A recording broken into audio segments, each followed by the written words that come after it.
Imagina esto. Trabajas 8 horas al día, 5 o 6 días a la semana.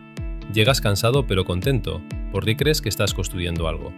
Pero cuando ves tu cuenta bancaria, el salario mínimo apenas te alcanza para el arriendo y el mercado.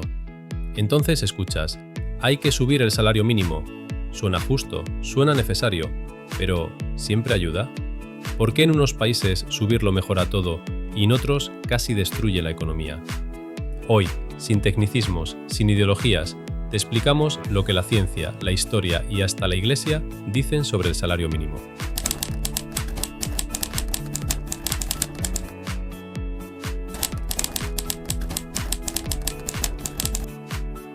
Primero entendamos qué es. El salario mínimo es el piso legal que el Estado dice nadie puede pagarte menos que esto por un trabajo completo. En Colombia, en 2025, es 1.423.000 mensuales. Pero aquí viene lo que pocos saben. Solo aplica si tienes contrato formal. Y en Colombia, más de la mitad de los trabajadores no tienen contrato. Eso significa que millones ganan menos y no tienen forma de reclamar. Entonces, el salario mínimo es importante, pero no resuelve la pobreza para todos. Solo protege a una parte. Por eso, antes de gritar más salario, preguntémonos, ¿cómo lo fijamos? ¿Con el corazón o con la cabeza? Los economistas no están en contra de subir el salario mínimo, están en contra de subirlo sin mirar la realidad. Y hay 3 reglas que la ciencia respalda. Regla 1. El salario debe crecer como la productividad. Si una persona produce más, merece ganar más. Pero si el salario sube y la producción no, la empresa pierde plata y cierra o contrata menos. En Colombia, en los últimos 10 años, la productividad casi no crece, menos del 0,5% al año. Pero en 2023, el salario mínimo subió 16%. Resultado, más presión sobre las empresas y más informalidad. Fuente, Banco de la República, DANE. Regla 2. Debe ser razonable frente al salario promedio. Los expertos usan algo llamado razón de Cates. Es simple. ¿Cuánto es el salario mínimo comparado con el salario normal? Si es muy bajo, no sirve. Si es muy alto, daña el empleo. El rango seguro, entre el 40% y el 60%. En Colombia está en 48%, lo cual parece bien, pero ese es un promedio nacional. En el campo o en pueblos pequeños, ese mínimo puede ser el doble de lo que la gente gana informalmente. Entonces, en vez de ayudar, excluye. Regla 3. No todos los lugares son iguales. ¿Debe ganar lo mismo un vendedor en Bogotá que un campesino en el Guaviare? Claro que no. Pero en Colombia, el salario mínimo es único para todo el país. Los países inteligentes, como Canadá, ajustan por región. Aquí, no. Y eso frena el empleo donde más se necesita. Entonces, un buen salario mínimo no es el más alto, es el más sabio. Veamos a los países que sí han logrado que sus trabajadores ganen bien, sin destruir la economía. Alemania.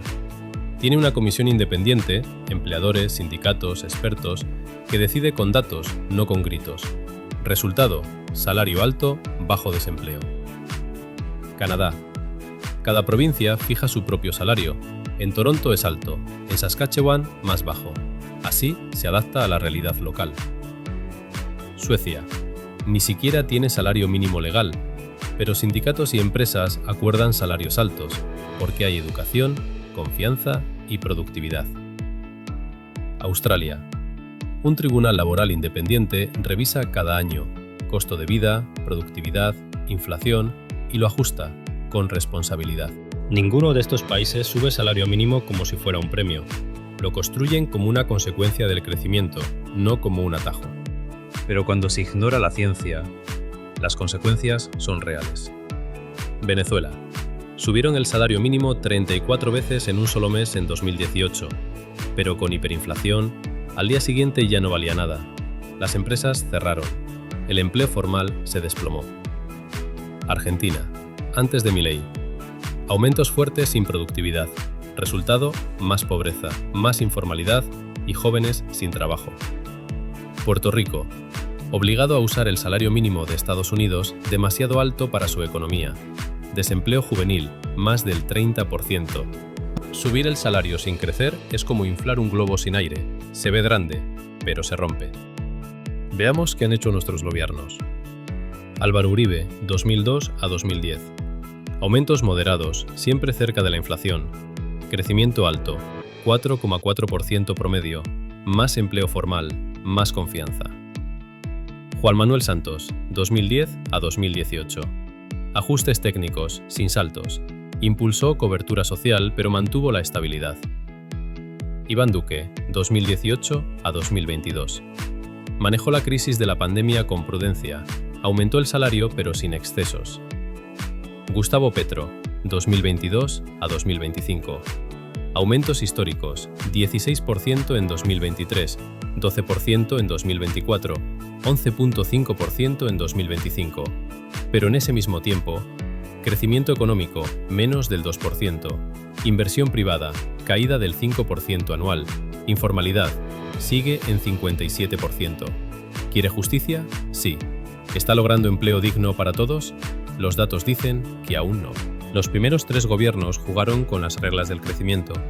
Petro está jugando con el corazón, pero el corazón sin cabeza puede lastimar a los mismos que quiere proteger. La Iglesia no es economista, pero sí defensora de la dignidad humana.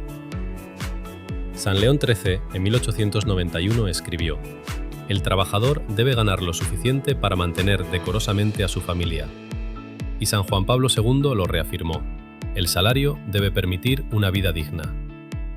Pero también advirtió: «No se puede destruir el empleo en nombre de la justicia, porque el peor salario es el que no existe». La doctrina social de la Iglesia es clara. El salario justo es un derecho, pero también es un deber de la sociedad entera crear las condiciones para que haya trabajo para todos. Dios no quiere pobres con más dinero, quiere personas con dignidad, trabajo y esperanza. Entonces, ¿qué podemos pedir? No solo más salario mínimo, sino más productividad, mejor educación técnica, internet en el campo, acceso a créditos para MIPYMES, más formalidad, menos trámites, más apoyo para que las pequeñas empresas puedan contratar, más justicia real, que quien trabaja gane lo suficiente y que más personas tengan la oportunidad de trabajar. Porque el verdadero objetivo no es que todos ganen el salario mínimo, es que nadie tenga que conformarse con él.